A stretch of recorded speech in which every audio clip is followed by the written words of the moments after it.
The boardrooms in Washington thought they had found a loophole, but they actually walked into a trap of their own making.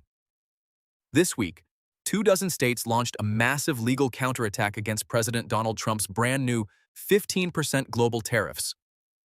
This wasn't just a polite disagreement over taxes. It was a full-scale rebellion by governors and attorneys general who believe the White House has finally overstepped its bounds.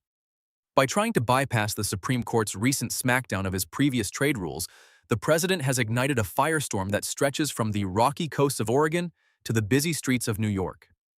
The administration gambled on an old, dusty law from 1974 to force the rest of the world to pay up, but they miscalculated the resolve of the people who actually run the local economies.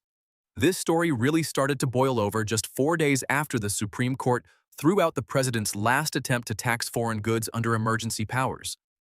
Instead of backing down, the White House pivoted. They reached into the archives and pulled out Section 122 of the Trade Act of 1974. This specific rule, which has basically been sitting on a shelf gathering dust for decades, allows a president to slap a 15% tax on imports for 5 months.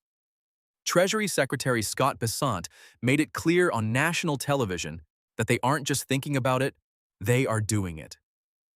They claim these taxes are the only way to fix America's massive trade deficit, which is just a fancy way of saying we buy way more from other countries than we sell to them. But the states led by Oregon, Arizona, California, and New York aren't buying the excuse. They filed a lawsuit arguing that the president is trying to use a scalpel like a sledgehammer.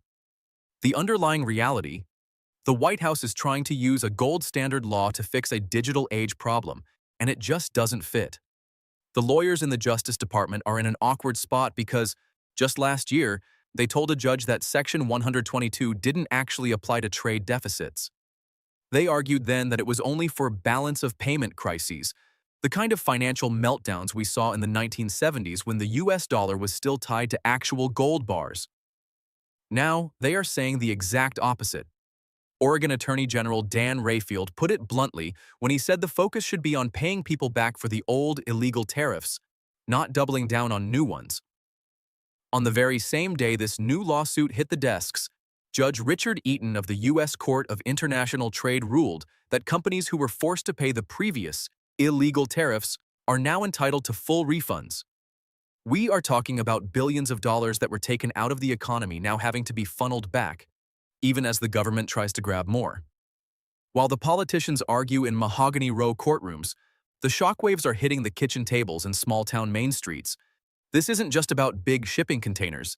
It's about the price of a new laptop for a student in Phoenix, the cost of car parts for a mechanic in Detroit, and the price of groceries in a local bodega in Brooklyn. On social media, small business owners are posting videos of their rising supply costs, warning that another 15% jump will force them to close their doors for good. We are seeing a groundswell of local leaders who realize that these global taxes are actually local burdens. They see the cost of living rising, the supply chains breaking, and the local shops struggling. It's a grassroots realization that when Washington fights a trade war, the infantry is always the American consumer. If you look at the power map of this conflict, the geography tells the real story. This isn't just a few blue states complaining.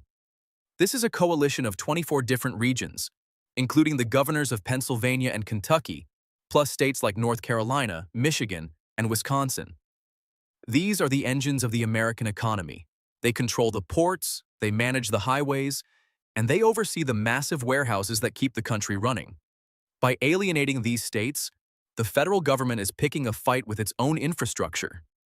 The administration thinks it holds all the cards because it controls the borders, but the states hold the leverage because they control the commerce. You can set a tax at the border, but if the states refuse to cooperate or if their courts tie the policy in knots for years, the plan falls apart before the first ship even docks. What we are witnessing is a fundamental shift in how power works in America.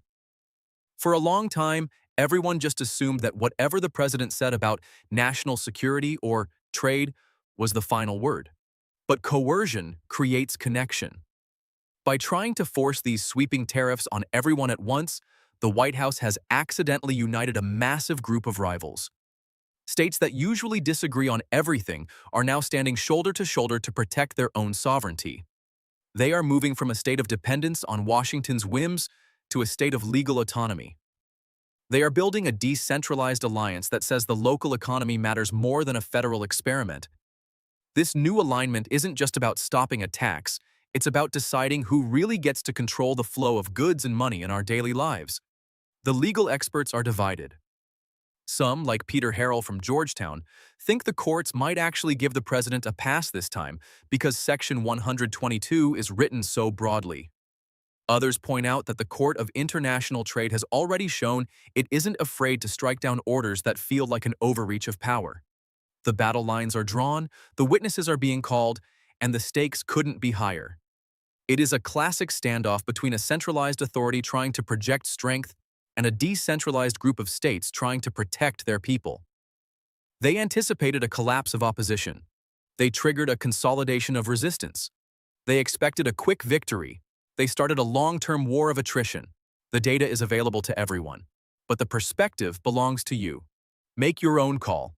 If you believe in local sovereignty over federal overreach, hit that subscribe button to stay ahead of the narrative. Share this video to wake up your community before the next 15% hits your front door.